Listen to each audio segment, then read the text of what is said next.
வணக்கம் நண்பர்களே, நான் உங்க கிச்சா பேசுகிறேன்.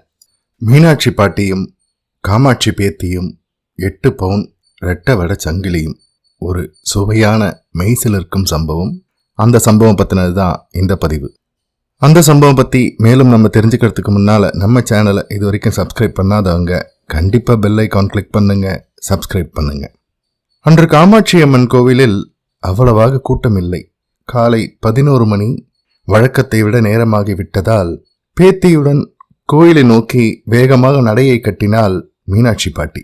கோவில் வாசலில் அர்ச்சனை தட்டு வியாபாரம் செய்கிற கடைக்கு முன் நின்று பாட்டி பேத்தியிடம், அடியை காமாட்சி, இன்னைக்கு பூர்த்தி நாள், அதனால எல்லாத்தையுமே ஆச்சாரியா சொன்னபடி 5 பண்ணிடுவோம்.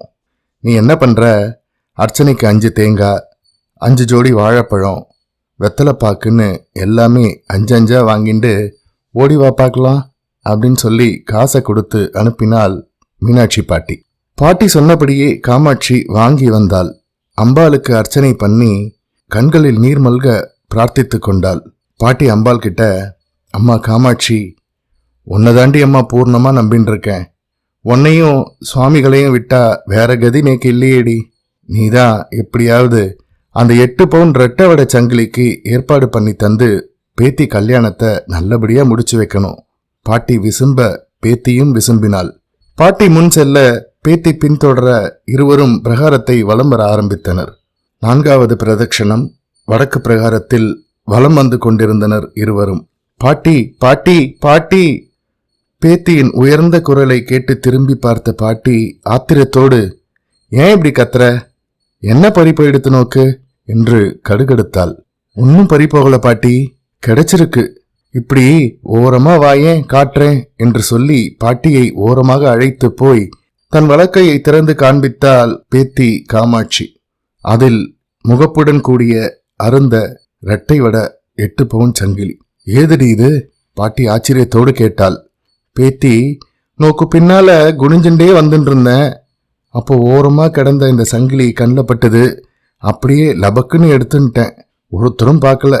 இது அருந்திருக்கே, பவுனா முலாம் பூசினதான் பாரேன் பாட்டி என்றாள் பேத்தி காமாட்சி.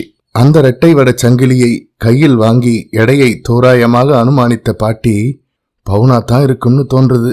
8-8.5 பவுன் இருக்கும்னு நினைக்கிறேன். இது பெரியவா கிருபையால காமாட்சியே நமக்கு அனுகிரகம் பண்ணிருக்கா. சரி சரி வா, வெளில போவோம் முதல்ல என்று சொல்லியபடி அதை தன் புடவையின் தலைப்பு நுனியில் முடிந்து கொண்டு வேக வேகமாக வெளியே வந்து விட்டாள். அன்று பிரதட்சணத்தில் 5 முறை வலம் வருவதை மறந்து விட்டாள். மதியம் 1 மணி. மகாபெரியவாளை தரிசிக்க மடத்தில் 4 அல்லது 5 பேரோதான் காத்திருந்தனர். பேத்தியுடன் வந்த மீனாட்சி பாட்டி மகாபெரியவாளை நமஸ்கரித்து எழுந்தாள். பாட்டியை பார்த்த சுவாமிகள் சிரித்தார். சுவாமிகளிடம் பவுன் சங்கிலி கண்டெடுத்த விஷயத்தை சொல்லலாமா வேண்டாமா என்று குழம்பினாள் பாட்டி. அதற்குள் சுவாமிகளை முந்திக் கொண்டு, இன்னையோட நோக்கு காமாட்சி அம்மன் கோயில்ல 5 பிரதட்சிண கர்மா பூர்த்தியாயிருக்கணும். ஆனா உன் பேத்தி கையில கிடைச்ச ஒரு வஸ்துவால அது பூர்த்தியாகாம போயிடுத்து. அந்த சந்தோஷம் 4 பிரதட்சிணத்துக்கு மேல உன்னை பண்ண விடல. காமாட்சி பூர்ணமா அனுகிரகம் பண்ணிட்டு தான் நினைச்சுண்டு வேகமா வந்துட்ட. என்ன நான் சொல்றது சரிதானே என்று யதார்த்தமாக கேட்டார் மகாபெரியவா. பாட்டிக்கு தூக்கி வாரி போட்டது. மென்று விழுங்கினாள். கை கால் ஓடவில்லை. மகாபெரியவா என்ன தப்பா எடுத்துக்க கூடாது. பேத்தி கையில அது கிடைச்ச உடனே அம்பாலே அப்படி பிரகாரத்துல போட்டு பேத்தியை எடுத்துக்கோன்னு சொல்லியிருக்கான்னு நினைச்சுட்டேன். அந்த சந்தோஷத்துல இன்னொரு பிரதட்சணம் பண்ணன்றத மறந்துட்டேன் அப்படின்னு தயங்கி தயங்கி கூறினாள் மீனாட்சி பாட்டி.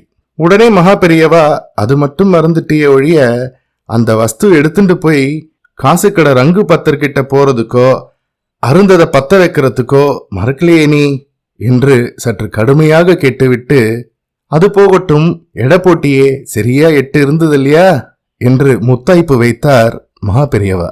கிடுகிடுத்து போய்விட்டனர் மீனாட்சி பாட்டியும் காமாட்சி பேத்தியும். நீங்க சொன்னதெல்லாம் சத்தியம் பெரியவா என்றாள் பாட்டி. மகாபெரியவா அமைதியாக கேட்டார். நியாயமாக சொல்லு, அந்த பதார்த்தம் யாருக்கு சொந்தம்? அம்பாள் காமாட்சிக்கு. நீயே சொல்லு, அதை ரகசியமா எடுத்து உன் புடவை தலைப்புல முடிஞ்சுக்கலாமா? தப்பு தான் என்னை மன்னிக்கணும், தெரியாம அப்படி பண்ணிட்டேன் என்று மிகவும் வருத்தப்பட்ட பாட்டி அந்த ரெட்டை வடை பவுன் சங்கிலியை எடுத்து கை நடுங்க மகாபெரியவா முன்பிருந்த பித்தளை தாம்பாளத்தில் வைத்தாள். மகாபெரியவா ஒரு சிறிய புன்னகையை உதிர்த்தார். இப்போது மணி 2. மீனாட்சி பாட்டியையும் பேத்தியையும் எதிரில் அமரச் சொன்னார் மகாபெரியவா. அப்போது காலையில் புறப்பட்டு சென்ற நீடாமங்கலம் கணேசையரின் தர்மபத்தினி அம்புஜம் அம்மாள் சோகமே உருவாக திரும்பி வந்து மகாபெரியவாளை தரிசித்து எழுந்தாள். பொல பொலவென்று கண்களில் நீர் வழிந்தது. இதை பார்த்த மகாபெரியவா, அடடா, எதுக்குமா கண் கலங்குற, என்ன நடந்தது என வாத்சல்யத்துடன் வினவினார். உடனே அம்புஜம் அம்மாள் கண்களை துடைத்து கொண்டே, வேற ஒண்ணுமில்ல மகாபெரியவா, 2 மாசத்துக்கு முன்னாடி உங்க உத்தரவுப்படி காமாட்சி அம்மன் கோயில்ல 5 நாள் சேவை பண்றச்ச பிரிஞ்சிருக்கிற என் பொண்ணையும் மாப்பிள்ளையும் ஒன்னா சேர்த்து வச்சுட்டான்னா என் கழுத்துல போட்டுன்னு இருக்கிற 8 பவுன் ரெட்டை வடை சங்கிலிய நோக்கு அர்ப்பணம் பண்றேன்னு அம்பாள்கிட்ட மனப்பூர்வமா பிரார்த்தனை செஞ்சுட்டேன். தம்பதியை ஒன்னா சேர்த்து வச்சுட்டா அம்பாள், வேண்டியபடி அந்த ரெட்டை வடை சங்கிலிய அம்பாள்கிட்ட சேர்த்துடலாம்னு கார்த்தால கோயிலுக்கு போனேன். அந்த செயின் கழுத்துலேருந்து நழுவி எங்கேயோ விழுந்துடுத்து. போன இடத்துல எல்லாம் தேடி பார்த்துட்டேன், ஒரு இடத்துலயும் கிடைக்கல. இப்ப என்ன பண்ணுவேன் மகாபெரியவா என்று புலம்ப ஆரம்பித்து விட்டாள். மகாபெரியவா மீனாட்சி பாட்டியின் பக்கம் தன் பார்வையை திருப்பி அர்த்த புஷ்டியுடன் பார்த்தார். மகாபெரியவாளை அப்படியே நமஸ்கரித்து விட்டு விருட்டென்று எழுந்தாள் மீனாட்சி பாட்டி. மகாபெரியவாளுக்கு முன் பித்தளை தாம்பாளத்தில் இருந்த இரட்டை வட பவுன் சங்கிலியை கையில் எடுத்தாள். மகிழ்ச்சியுடன் அம்புஜம் அம்மாள், நீ தவற விட்ட இரட்டை வடம் இதுவா பாரு என்று காண்பித்தாள். அதை கையில் வாங்கி பார்த்த அம்புஜம் அம்மாள், இதேதான் இதேதான் பாட்டி, இது எப்படி இங்க வந்தது, ஆச்சரியமா இருக்கே என்று வியந்தாள். நடந்த விஷயங்கள் அனைத்தையும் ஒரே மூச்சில் சொல்லி முடித்தாள் மீனாட்சி பாட்டி. மீனாட்சி பாட்டியை கட்டியணைத்து கொண்ட அம்புஜம் அம்மாள், பாட்டி நீங்க கவலைப்படாதீங்கோ, மகாபெரியவாளுக்கு முன்னால உங்ககிட்ட இதை தெரிவிச்சுக்கிறேன். 8 பவுன்ல உங்க பேத்திக்கு புதுசா ரெட்டை வடை சங்கிலி போட்டு கல்யாணம் ஜாம் ஜாமுன்னு நடக்கும். நான் கழுத்துல போட்டு இருந்த இந்த ரெட்டை வடத்தை அம்பாளுக்கு அர்ப்பணிக்கிறதா வேண்டின்னு இருக்கேன்.